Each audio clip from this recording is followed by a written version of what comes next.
The city's underbelly never slept. Even on worlds under Federation control, where neon lights danced above skyscrapers and wealth glittered across polished platforms, there were always shadows below. The slums of Elysian Prime were a graveyard of broken ships, leaking pipes, and alleys that stank of oil and desperation.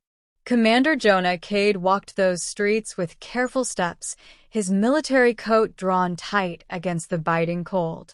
He had just returned from a border war that had cost him friends, blood, and half the man he once was. The Federation had promised him leave, but leave meant little when you couldn't sleep at night. He turned a corner and stopped.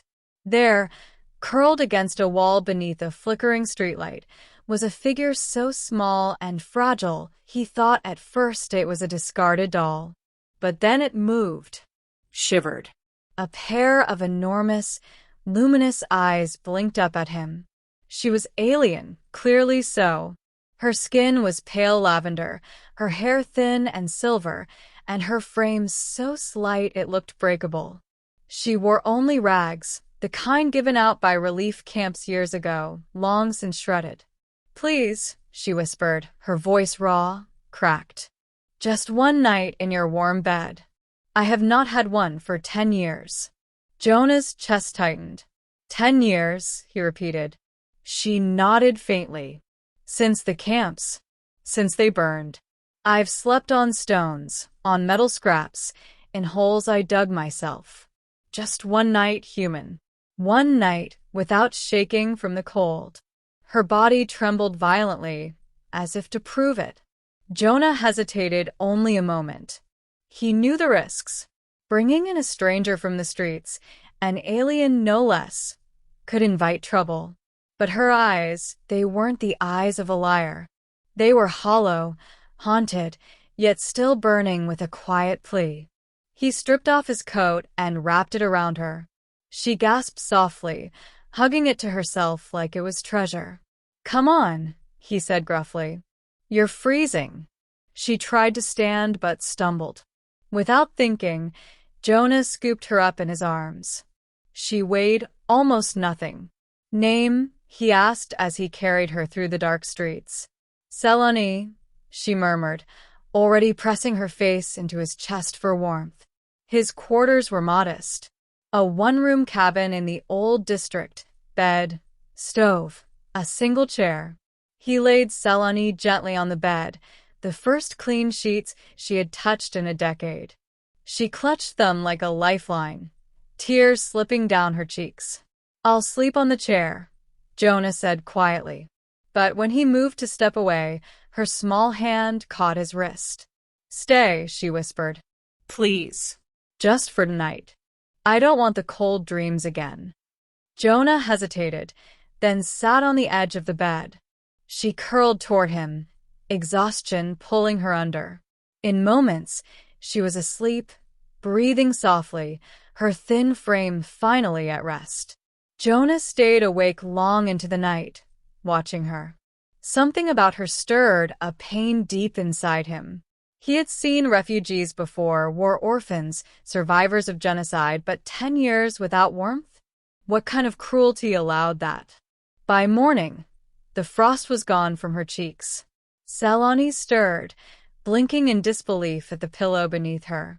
"It wasn't a dream," she whispered. "No dream," Jonah said, handing her a cup of heated broth. "Drink." She sipped carefully, eyes never leaving him. "Why?" she asked. "Why help me?" Jonah shrugged. "Because no one else did." She studied him with those luminous eyes. "Humans are strange. Your kind fights wars and burns worlds, but then a single one of you will hold out a hand when no one else will." Jonah gave a wry smile. "We're complicated like that." Days turned into weeks. Selani stayed. At first, Jonah thought it would be for a night, maybe 2. But she was too weak, her body frail from years of malnutrition. He fed her, found her warmer clothes, and taught her how to cook simple meals on the stove. She repaid him in small ways, repairing broken parts of his gear with nimble fingers, humming soft alien songs while she worked. She cleaned the cabin, brought him water, and once, when nightmares drove him awake in a sweat, she sat beside him until his shaking stopped. "You kept me warm," she said quietly. "Let me keep you from the cold inside." Jonah had no answer, but he didn't push her hand away. Then one night, she told him the truth. "I wasn't just abandoned," Selani whispered as they sat by the stove. "I was cast out. My people called me defective. Too small. Too weak to bear children. They said I was a burden. When the camps burned, they didn't even look for me. For 10 years, I have been nothing." Her voice broke. Jonah reached across the table and took her hand. "You're not nothing. Not to me." Her eyes filled with tears. "Do you mean that?" "I've fought wars for flags and governments," Jonah said. "But you fought a war every day just to survive. And you're still here. That makes you stronger than any soldier I've ever known." For the first time since he'd met her, Selani smiled, a real, fragile smile. But words spread in the district. A human soldier sheltering an alien stray was bound to draw attention. One evening, Federation enforcers knocked on Jonah's door. "Commander Cade," the officer said, cold eyes scanning the room. "We've had reports. Harboring an unregistered alien is against regulation." Jonah stepped into the doorway, blocking their view.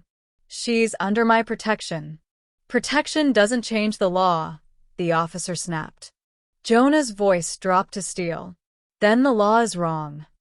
The officer glared, but Jonah's reputation as a decorated commander carried weight. After a tense pause, they left. When Jonah turned back, Selani was trembling. "You risked everything," she whispered. "You're worth it," he said simply. Months later, winter returned.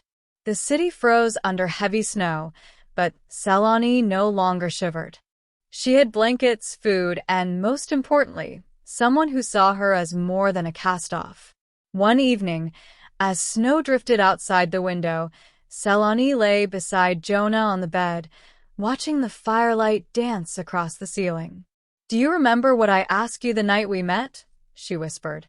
Jonah nodded. "You begged for one night in a warm bed." Tears welled in her eyes. "And you gave me more than that. You gave me 10 years' worth of nights I thought I'd never have. You gave me back myself." Jonah brushed a strand of silver hair from her face. "You deserve every one of them." She leaned against him, whispering words that broke him completely. "I thought no one would ever hold me again. But you did.